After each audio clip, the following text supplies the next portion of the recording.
alajo sababu kan daga kan ya shiki san kana goshira an faya o flen ancien aleka wati kilo flen nga tsoroba aleka montuba wati kili kan mo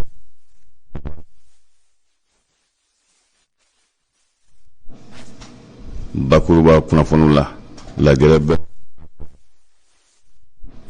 rube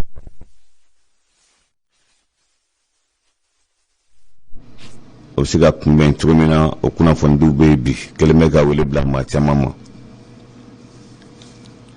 toni ale bɛ taamala an fɛ yan Bamakɔ Bandaw kana o kɛ malidenw ye a dun diyara ye kosɛbɛ kunungo a tun bɛ an fɛ yan kunu tasuma dɔ wulila Gawo a yɛlɛla k'a fɔ namara caman bɛ nin ko in na min kan ka sɛgɛsɛgɛ k'i bolo da kisɛ kan n'o tɛ nin ye eko ye min man ka kɛ sisan an bɛ lɛrɛ min na komi sisan Niger maa 137 olu de bɔnɛw ni na Tilaberi mara la o y'a sɔrɔ Mahamadu Usman ale ko Nigerikaw ka wuli ka u ka nisɔngoya jira kosɛbɛ Cour constitutionnelle la Faranskaw fɛ yen Faransi ale ni Sini jamana olu bɛ Sini a laban o bɛ sɔn ka gɛn bi ka bɔ Faransi kɔnɔna na Bani Israila Benjamin Netanyahu Donald Trump ale taara bɛɛ b'a dɔn k'a fɔ n'o taara ko Benyahu ale bɛ kɔlɔlɔ sɔrɔ ninnu de y'an ka sɔgɔmada in na donkiwari bakurubaw ye min o la an bɛ dugawu dɔn Ala ka tile hɛrɛ di an bɛɛ ma an bɛ aw ladɔn maramafɛnw bɛ tɛmɛtɛmɛnen min na adamadenw ni ɲɔgɔn cɛ Mali gwa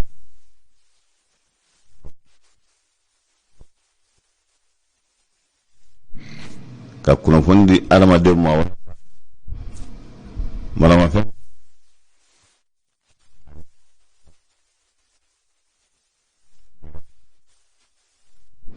an bɛ Ala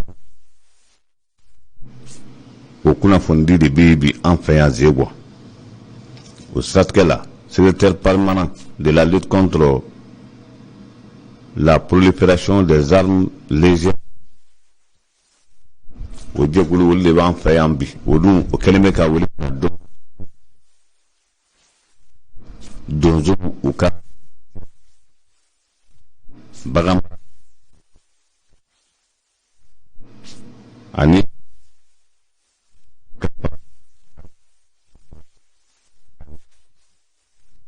olu o siratigɛ an bɛ aw la ko nin a y'a ja fɔ a ye min fɔ n'an b'a dɔw bisimila an ka kunnafoni di so kɔnɔ u bɛ na u sekun fɔ an ɲɛna yan balimakɛ i ni ɲankuma n b'a nula ne tɔgɔ ye Alasani Kone n bɛ baara kɛ cakɛda min ka baara ye ka manafɛnw cɛli kɛlɛ ka bɔ an ka jamana kɔnɔ an se Zegwa bi o ye ɲɔgɔn min n'an bɛna kɛ sini sɔgɔma miiri la ka ɲɛsin an ka baganmaralaw ma ka ɲɛsin sɛnɛkɛlaw donsow marifa dilannaw an ka frontière lakanabaw ani dugutigiw ni alimamuw ani dugu yɛrɛ politiki ɲɛmɔgɔw donc an b'a fɛ ka ɲɛɲini kɛ ɲɛɲini bɛ la kuma min kan o ye an ka jamana sariyaw ale ni farafinna yɛrɛ kɔnɔ an ka farafinna tilefɛ bolo la n'o ye CEDEAO kɔnɔna ye sariya minnu bɛ marifa yɛrɛ kun kan an bɛna kuma o de kan ka hakilina jigɛ ka ɲɛsin mɔgɔw ma marifa ko den tɛ donc an bɛɛ jɔyɔrɔ b'a la mais n'i y'a dɔn k'a fɔ ko sariya b'a la sariya min bɛ a kuma kan o sariya dɔnni o ye wajibi ye fana marifa marabaaw bɛɛ ma ani min b'a fɛ k'a san donc an sera yan nɔ o hukumu de kɔnɔna la. Wala ɲɔgɔn ye a bɛ kɛ Zegwa yɔrɔ jumɛn? A bɛ kɛ Zegwa mairie kɔnɔ an b'a daminɛ sini 10 heures tile fila ɲɔgɔn ye don n'Ala sɔnna. Tarata ani araba k'a daminɛ sini. ne kun o la a ɲini ka daminɛ donsow la ka taa bila baganmaralaw la ka taa bila sɛnɛkɛlaw la transporteurs ani an ka fara politimɔgɔw ani dugutigilakaw ani diinɛ ɲɛmaaw k'u bɛɛ welelen don bi nɛgɛ kanɲɛ 10 waati lajɛ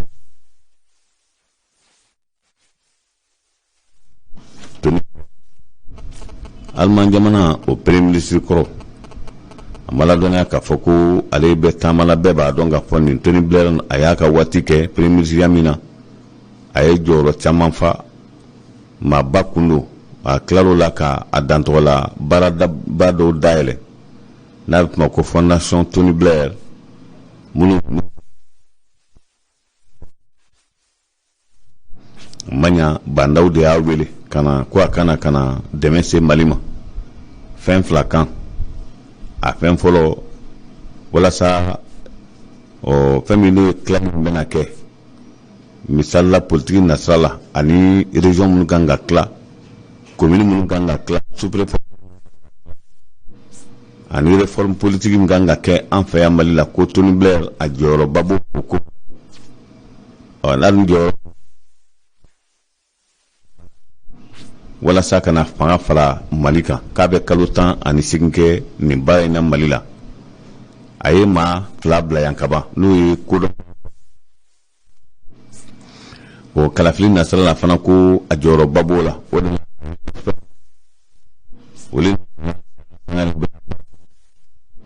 ni an b'a ni kunnafoni di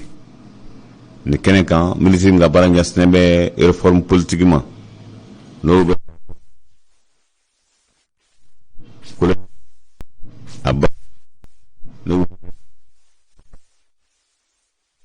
o siratigɛ la an bɛ aw la nin kalafili réforme politique a nana ye k'a fɔ politique ma olu kan ka bila minɛn min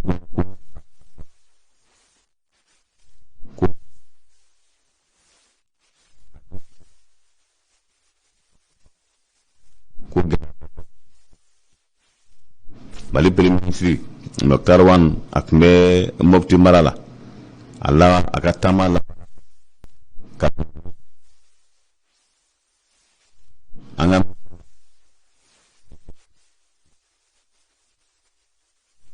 a ye ka fɔ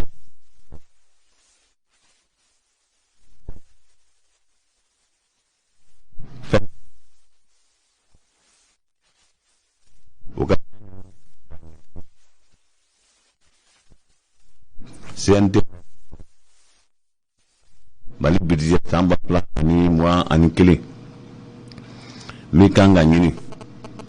an b'a ladɔnya k'a fɔ ko o bɛ t'i jɔ miliyari la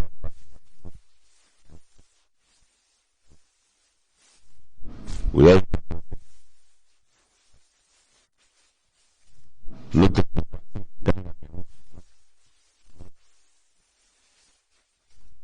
o siratigɛ la kuma min an b'a la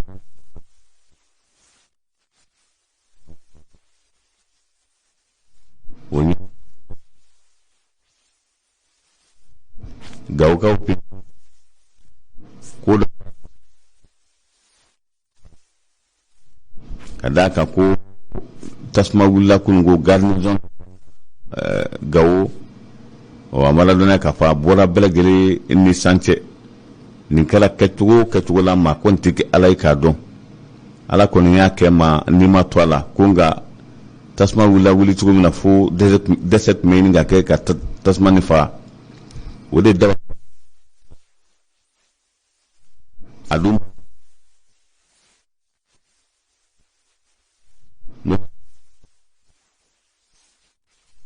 a tun bɛ nin ko tasuma wulila kan maa a wuli cogo dɔn secrétaire major min bɛ Mali la ale de ye nin kunnafoni di nka min kun kɛra maaw la an bɛ waati min na komi sisan ko o ti faamu nin man ka kɛ nin kɛra kɛcogo min na ko ka sɛgɛsɛgɛli k'a la a bɔ ko bibi namana a bɛ ko caman na Mali la i n'a fɔ kunnafonilaw fɔ cogo min na o namana dɔ wulitɔ kana kɛ nin ka Mali kɛminɛn dɔ tiɲɛ walasa jugu bɛ se ka fɛrɛ an ma cogo min na an b'a ala dɔnna k'a fɔ kunnafoni dira kununko an fɛ yan Bamakɔ Niger Tawa kɛrɛnkɛrɛnnenya la Tilaberi mara la an b'a ala dɔnna k'a fɔ maa 137 o de fara jihadisiw fɛ o don ka t'u sɔrɔ dɔw b'u ka forow la dɔw b'u ka so kɔnɔ dɔw kabila la kana maa 80 bibi na kɔntɛ nana kɛ hali sini sɔgɔma a fɔra k'a fɔ dɔ bɛ se ka fara maa sata kan ka da kan ko min kɔni fagara Niger Tawa Tilaberi mara la k'a bɛ t'i jɔ maa 137 la an bɛ nɔ min na komi sisan an b'a ladɔnna k'a fɔ a kɛlen bɛ gɛlɛyaba ye nin ye jihadikɛlaw wuli cogo wɛrɛ tun waati tɛmɛn'o la a mankan tun bɛ ɲini k'a da tuma min na ni mankanba cira nanzaraw la a mankan tun dara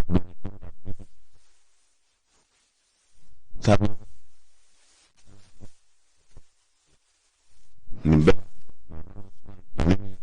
bɛɛ kɛra ni Mamadu Bazoum ni ɲɔgɔn cɛ ni se dira Mamadu Bazoum ma an b'a ladɔnna k'a fɔ Mahamanu Usmane ale y'a ja k'a fɔ ko an bɛ cogo min na komi sisan namaraba de kɛra ala la ale kun sigilen bɛ ka cour constitutionnelle de kɔnɔ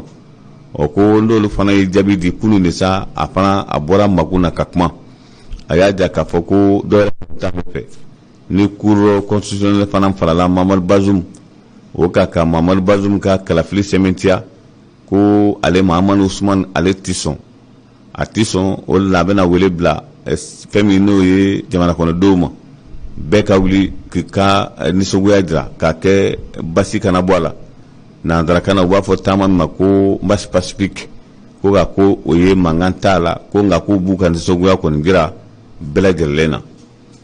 Kɔrɔbalikaw fɛ yen Alassane Dramane Ouattara gɛlɛya dɔw wɛrɛ bɛ k'a sɔrɔ tugun a tile 2 ye bi ye ko so bɛ ka bi kɛrɛnkɛrɛnnenya so janba dɔ bira plateau la hali n'a sɔrɔ so nin tun bɛ ka jɔ ko nka a bira bi cogo min na a ma faamu o siratigɛ la fɛn min n'o ye Bruno Ndamani ni ale ye ministre Côte d'Ivoire jamana kan min ka baara ɲɛsinnen bɛ soko ma ale taara ka t'i ɲɛ da États-Unis bilen kan ko nin kɛra kɛcogo jumɛn na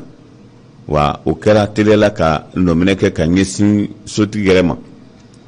ka tila maa minnu ni wuli technicien n'a dilen bɛ olu ma ka fana ka tɛgɛ kɛ olu la ka da ka k'u ye baara kɛ nin kangarimada kɛra a mɛnna ko o bɛɛ lajɛlen n'a ta n'o ma mɛn o bɛna min k'u la siɲɛ in na ko o bɛn'o ye Senegalikaw fɛ an b'a ladɔnna k'a fɔ fɛn min n'o ye Ousmane Sonko a kɛrɛfɛmaa dɔw bɛ yen minnu minɛna o don olu ka kiiri kɛra kunu o kiiriw senfɛ ko a bɛna to senna fo ka taa se alamisa ma yali u bɛna nin dɔw don kaso la wa walima u tɛn'u don kaso la wa ɲininkali to min bɛ caman kɔni y'a jira k'a fɔ ko nin ma kofɔlen ninnu walasa Macky Sall ka lafiya ninnu minɛna minɛ cogo min na ten a k'u bila bɛɛ lajɛlen ka taa a ka so ko de kɔni ka fisa n'o tɛ n'a ye maaw la ɲinɛ ka tila k'a fɔ de k'a bɛna fɛɛrɛ wɛrɛ kɛ ninnu na maa min yɛrɛ b'a la n'u b'a fɔ ko France dégage o ɲɛmaa dɔ o b'a la an b'a ladɔnna k'a fɔ ka kiiri kɔni bɛ a bɛɛ lajɛlen kɔni ma sɔrɔla fɛn min fɛ o ye Ousmane Sonko ale gɛlɛyaba min y'ale sɔrɔ musoko la n'a jɛla k'a fɔ ko a tun bɛna cɛnimusoya wajibiya musomani min kan o ko de kɛlen bɛ kɔlɔlɔ ye bi min n'a yɛrɛ kɛlen bɛ ka Macky Sall yɛrɛ siran an bɛ waati min na komi sisan kiiritigɛbolo tigilamaw ani politikimaw olu dun tɛ siran foyi ɲɛ wala a ko bɛ kiiri bolo kan Macky Sall ye yamaruya di cogo min na ka Ousmane Sonko bila a ka taa kaso o kɛlen don k'a ka wele se kiiritigɛbolo tigilamaw ma fɛn fɛn minalen bɛ Ousmane Sonko kɛrɛfɛ mala nin ko in na a k'u bɛɛ bila ko n'o tɛ a laban ye min ye n'a y'a sɔrɔ hakili la k'a fɔ nin ko bɛ taa ka Macky Sall dan nin cogo in na fo n'a a ye makun o kɛ a fura ye Chine ale ni France bɛ ni ka fɔ ɲɔgɔn kɔ Sinikaw ka lasigiden bɛ France o de ye kuma tiɲɛlenbaw fɔ France ma kunungo tɛnɛ a ye kuma minnu fɔ a ko a y'a fɔ koyi ka d'a kan ko France man ɲi France taabolo man ɲi k'u ka politique man ɲi hali dɔɔni o la ko o bɛ fɛn min fɔ tan ale bɛ nin fɔ a b'a dɔn a bɛ k'a fɔ kun min na Jean-Yves Le Drian ale ko ni a yɛrɛla k'a fɔ e nana lasigidenya la ko fɛnba bɛ Chine ani France ni ɲɔgɔn cɛ a mɛnna a kana na kɛ sababu ye k'o fɛnba belebele baaraɲɔgɔnya teriya sira min b'u ni ɲɔgɔn cɛ maa kelen kana na kɛ sababu ye ka o ko nin tiɲɛ nin cogo in na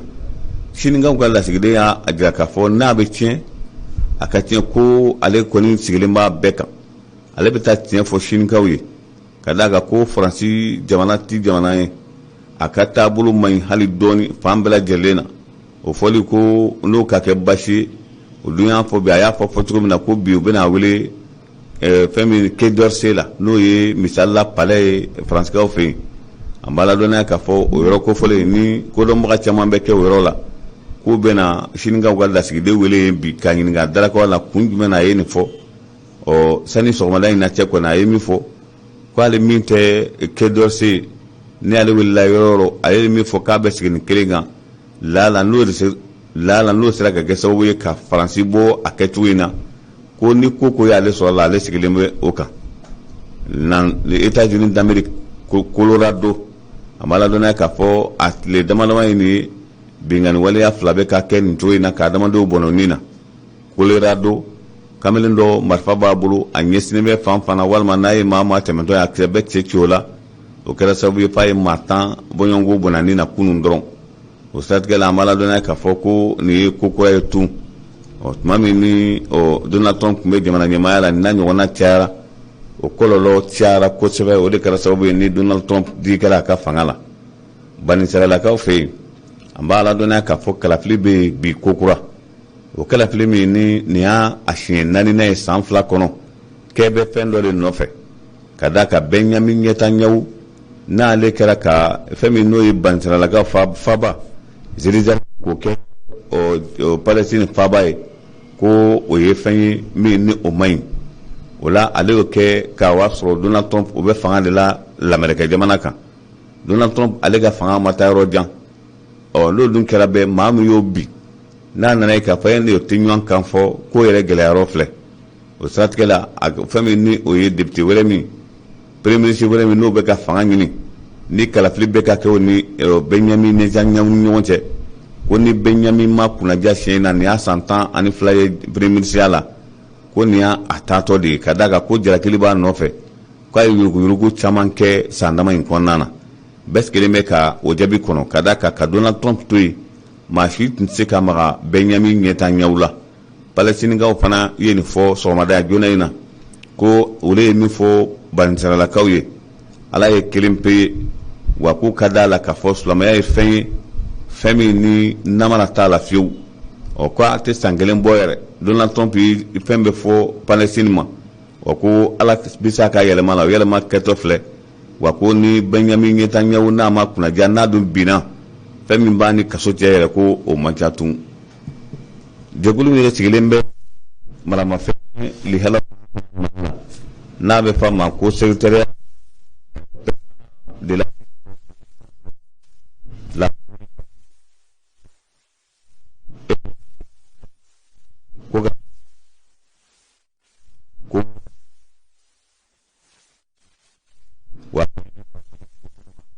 an yɛrɛ bɛ se sisan o dɔ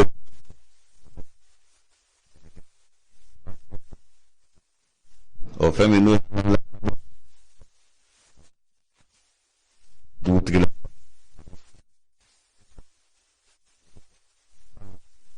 wa ko faamuyali ko ɲuman ɲini dɔ a fɛ nin cikan in na an bɛ sigi tila in kan nanzarakan na le secrétariat permanent de lutte contre la prolifération des armes légères et des petits calibres informe la population des Zégois et environnants de la tenue d'un atelier d'information et de sensibilisation des chasseurs, éleveurs, agriculteurs, transporteurs, routiers et les forces de défense, de sécurité, ainsi que les autorités coutumières et religieuses sur la législation, n'est-ce pas, nationale et régionale sur les armes à la mairie des Ewa le 23 et 24 mars à partir de 10h. Merci. Alassane Kone. Amenyo amla en fana. Foli ani tanula mo nyesi uma. Ka fayo ko au kambe ni ala sonama. Agato benga sala Mahamadou.